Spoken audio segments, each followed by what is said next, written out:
ditangkap karena menyalahgunakan informasi keluarga ada meninggal. data bank nasabah melalui Twitter dan juga platform.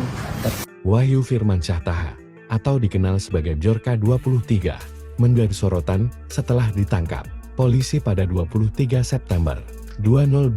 Ia terlibat dalam sejumlah aksi peretasan sejak 2020, termasuk membobol data nasabah bank, NPWP, hingga data KPN. Tetangga di Desa Totolan, Minahasa, mengungkap bahwa Bjorka dikenal tertutup dan sering bertingkah aneh, diduga karena kecanduan lem.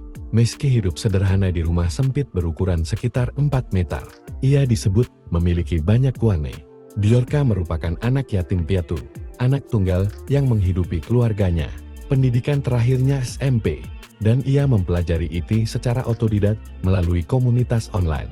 Selama aksi peretasan, motif Bjorka adalah mencari keuntungan finansial. Penyidik menyebut Bjorka sebagai musuh penyidik siber internasional. Ia menggunakan berbagai akun alias, seperti Skywave, Sint Hunter, dan Opposite 6890, untuk menyamarkan identitasnya.